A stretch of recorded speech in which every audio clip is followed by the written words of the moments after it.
In the golden age of country music, when the airwaves crackled with the twang of Fender Telecasters and the raw, honest voices of legends, some stars burned so brightly they seemed destined to light up the sky forever. We remember the big ones, of course: Johnny Cash, the Man in Black; Merle Haggard, the poet of the common man; and Buck Owens, the king of the Bakersfield sound, whose chart-topping reign felt untouchable. But what if I told you there was another name, another voice, that for a fleeting, brilliant moment stood shoulder to shoulder with these giants? A man who had the looks, the sound, and the momentum to challenge the very king of country music himself. His name was Warner Mack, and in 1965, he was on top of the world. His hit song, "The Bridge Washed Out," was a phenomenon, a foot-stomping, infectious anthem that knocked Buck Owens from the #1 spot and announced the arrival of a new superstar. He had it all: more than 20 Billboard hits to his name, a devoted fan base, and a future that seemed paved with gold records. And then he vanished. It wasn't a slow fade from the charts or a graceful retirement. It was a sudden, jarring disappearance from the spotlight, a silence that would last for nearly 40 years. The man who once rivaled the biggest names in the business became a ghost, a whisper in the annals of country music history. What happened? How could a star at the zenith of his power just disappear? The answer lies not in a scandal or a change in musical tastes, but in a single, devastating moment on a lonely stretch of highway. A catastrophic car crash that didn't just break his body, but shattered his career and altered the course of his life forever. This is the story of the forgotten king of country music, the man who had the world in his hands until one fateful collision washed his future away. This is the tragic, untold story of Warner Mack. To understand the meteoric rise and shocking disappearance of Warner Mack, we have to transport ourselves back to the early 1960s. America was in a state of flux. The wholesome optimism of the 50s was giving way to the cultural turbulence of a new decade. In the world of music, this was a time of incredible change. The British invasion was storming the pop charts, and rock and roll was evolving. But in the heartland and in the sun-drenched valleys of California, another musical revolution was taking place. It was called the Bakersfield sound. For years, Nashville had been the undisputed capital of country music, known for its polished, string-laden productions, often called the Nashville sound. It was smooth, it was sophisticated, and to some, it was starting to feel a little safe. Out on the West Coast, however, a grittier, more electrifying sound was emerging from the smoky honky-tonks and dance halls of Bakersfield, California. This wasn't your grandmother's country music. This was a sound fueled by electric guitars with a sharp, biting twang, a driving backbeat you could dance to, and lyrics that spoke of heartache, hard work, and Saturday nights. It was raw, energetic, and unapologetically country. The undisputed king of this movement was Buck Owens, who, along with his band, the Buckaroos, was churning out a string of #1 hits that redefined the genre. This was the world Warner Mack was born into, though his journey began far from the California sun. He was born Warner McPherson in Nashville, Tennessee, the heart of the very establishment the Bakersfield sound was rebelling against. He was a child of the Great Depression, born in 1935, and music was in his blood from the very beginning. His father was a preacher who played the guitar, and his mother sang in the church choir. Young Warner was a natural. He picked up the guitar as a boy and was writing his own songs by the time he was a teenager, dreaming of one day hearing his voice on the Grand Ole Opry radio show. His ambition was palpable. He wasn't content to just dream. He was a doer. After high school, he landed a regular spot on a local radio show in Vicksburg, Mississippi, honing his craft night after night. It was here that he made a crucial career-defining decision. The name McPherson, he felt, was a bit of a mouthful for a country singer. It didn't roll off the tongue, so he shortened it. Warner McPherson became Warner Mack, a name that was punchy, memorable, and ready for a marquee. He signed his first record deal with Decca Records in 1957. His early career was a slow burn, a period of paying his dues. He released a song called Is It Wrong for Loving You, a heartfelt ballad he'd written himself. It became a respectable hit, cracking the top 10 on the country charts and even crossing over to the pop charts, reaching number 61. It was a promising start, a sign of the talent that was bubbling just beneath the surface. Artists like Patsy Cline and later George Jones would even record their own versions of the song, cementing its status as a minor classic. But superstardom remained just out of reach. For the next several years, Warner continued to record and tour, building a reputation as a solid performer and a gifted songwriter, but he was still waiting for that one career-making hit, the song that would catapult him from a respected artist to a household name.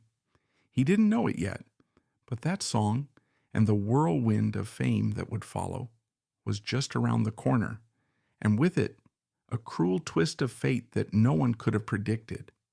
The year 1964 should have been the beginning of Warner Mack's golden era. He was in his late 20s, handsome, charismatic, and brimming with a confidence born from years of hard work. After his initial success, he had spent the better part of 7 years grinding it out, releasing singles that performed respectably but never quite exploded. He was a familiar voice on country radio, but he wasn't yet a superstar. That all changed when he found the song that would define his career, a novelty tune written by Queenie and Slim Idaho called The Bridge Washed Out. It was the perfect song for the perfect time. With its driving beat, rollicking piano, and Warner's energetic, almost frantic vocal delivery, it was pure, unadulterated honky-tonk gold. The story was simple and comedic. A groom is late for his own wedding, not because he got cold feet, but because a flash flood has literally washed out the bridge, leaving him stranded while his bride-to-be waits impatiently. The frantic chorus, "The bridge washed out and I can't swim and my baby's on the other side," was an earworm of the highest order. It was catchy, it was fun, and it was a smash hit waiting to happen. But before he could properly release and promote the song that would change his life, disaster struck. In the summer of 1964, while driving near his home in Tennessee, Warner was involved in a horrific, head-on car collision. The details of the crash are brutal. The impact was so severe that it shattered his face and broke nearly every bone on the left side of his body. He was rushed to the hospital in critical condition, his life hanging by a thread. For weeks he lay in a hospital bed, his future uncertain. His dreams of country stardom seemed to be dissolving in a haze of pain and medication. The doctors weren't sure if he would walk again, let alone perform. It was a devastating blow, a cruel interruption at the very moment he was poised for greatness. The momentum he had been building for years was gone in an instant. Yet Warner Mack was a fighter. Fueled by a determination that bordered on superhuman, he began the long, agonizing road to recovery. He endured multiple surgeries to reconstruct his face and mend his broken bones. The physical pain was immense, but the psychological toll was just as heavy. Every day was a battle. But through it all, the thought of that one song, "The Bridge Washed Out," kept him going. He knew, with an artist's intuition, that it was a hit. He just had to get back on his feet to prove it, and he did. Against all odds, after months of grueling rehabilitation, Warner walked out of that hospital. He was scarred. He was in constant pain, But he was alive and his ambition was intact. He went straight back to his label, Decca Records, and told them it was time. In early 1965, they finally released The Bridge Washed Out. The result was explosive. The song shot up the charts like a rocket. It captured the public's imagination, and by the summer of 1965, it had done the unthinkable. It knocked Buck Owens's Before You Go out of the #1 spot on the Billboard country charts. For a glorious week, Warner Mack was the king of country music. He had dethroned the reigning monarch of the Bakersfield Sound.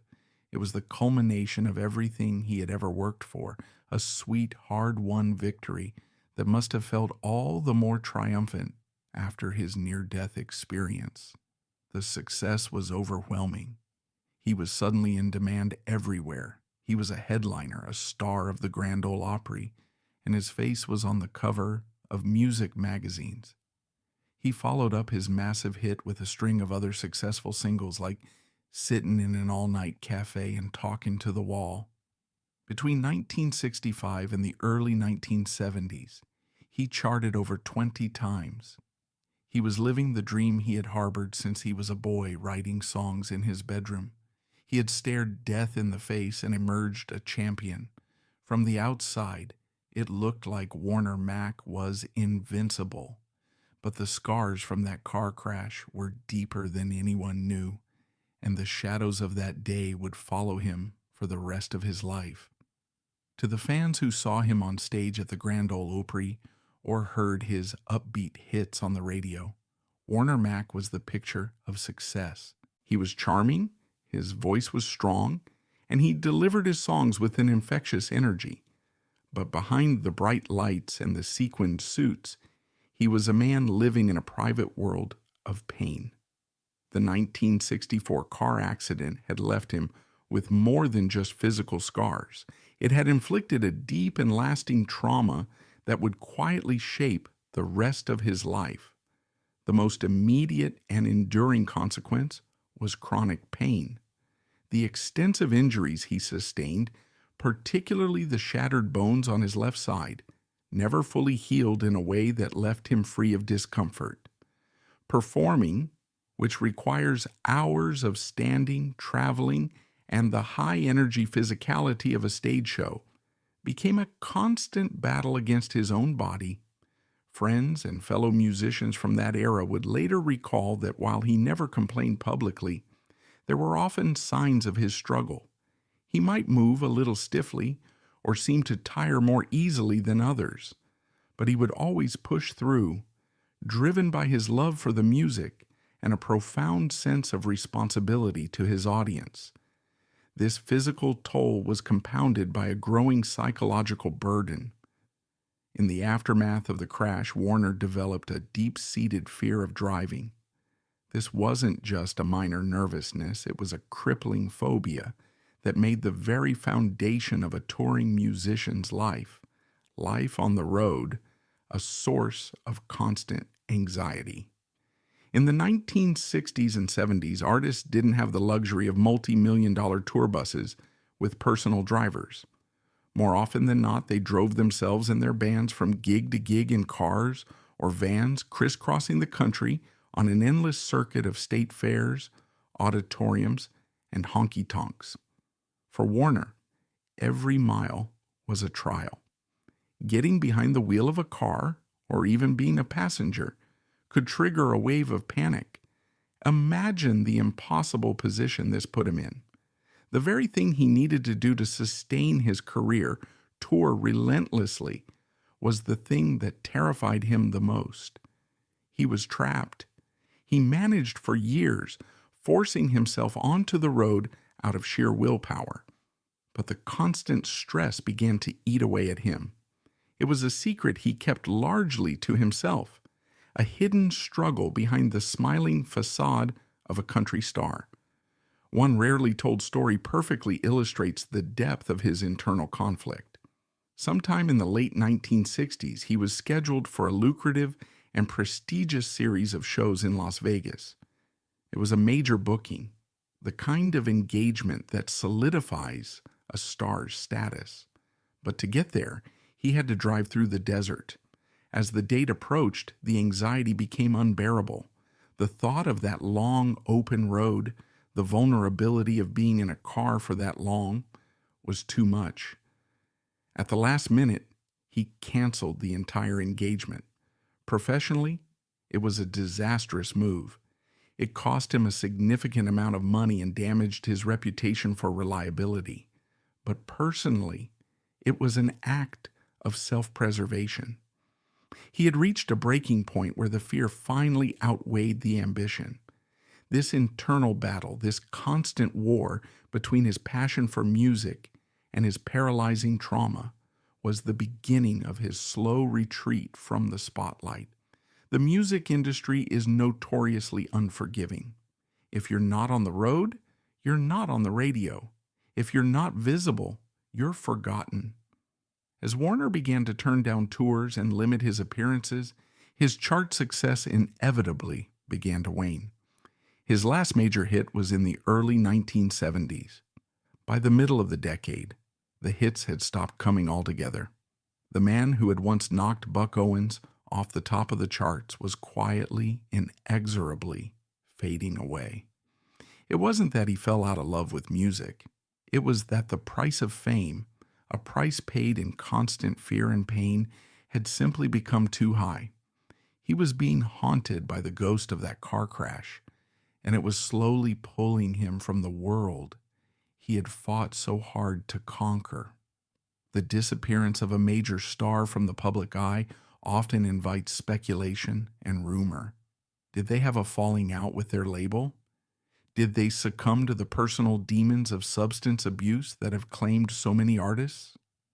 In the case of Warner Mack, there were no such scandals. There were no public meltdowns or bitter industry disputes. His retreat was so quiet and so absolute that it almost defies the modern definition of celebrity. He simply stopped. And in doing so, he left a void that raised a complex and unsettling question. Was his departure solely the result of his personal trauma, or were there other forces at play?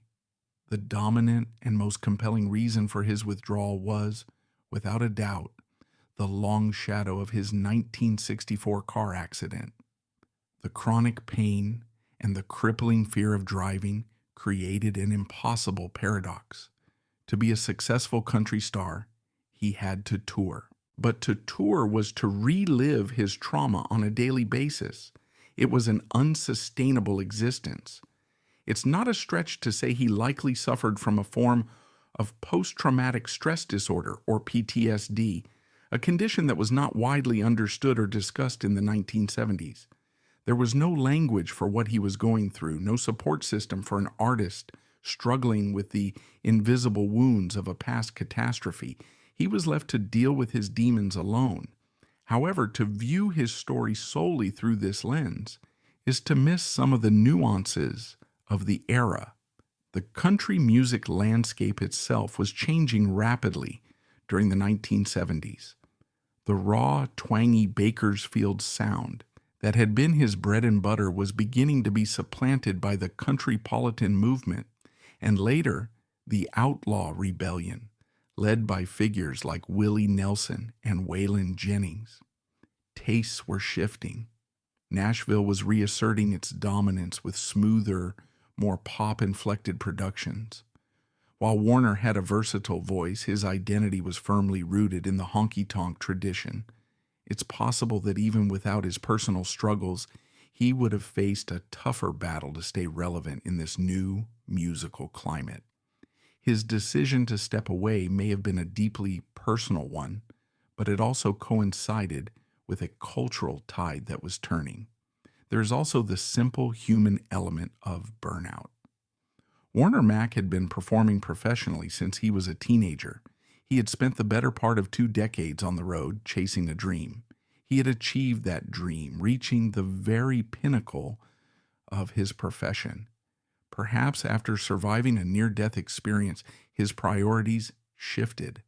The relentless cycle of record, promote, tour, repeat may have lost its appeal. He had proven he could do it. He had hit number one. What more was there to prove, especially when the cost was so high? So he made a choice. He walked away. He returned to Nashville, not as a star, but as a private citizen. For nearly 40 years, he lived a life of quiet anonymity. He raised a family. He focused on his first love, songwriting, penning tunes for other artists. He effectively vanished from the public consciousness. To a generation of new country fans, his name was unknown. To the older generation who remembered The Bridge Washed Out, he became a piece of trivia, a whatever happened to story. The man who had been a contender for the throne of country music was now a ghost, living a quiet life just miles from the very industry that had once crowned him king. His disappearance wasn't a controversy in the traditional sense, but it remains one of country music's most profound and poignant historical debates. A story of a brilliant career cut short, not by failure, but by a tragic confluence of fate, fear, and the quiet human need for peace. His story teaches us a powerful lesson about resilience and the redefinition of success. While the world may have seen his withdrawal from the music industry as a failure or a tragedy, from another perspective, it can be seen as an act of profound courage. He chose peace over fame. He chose his well-being over his career. In a world that constantly tells us to push through pain and sacrifice everything for success, Warner Mack's story offers a quiet counter-narrative.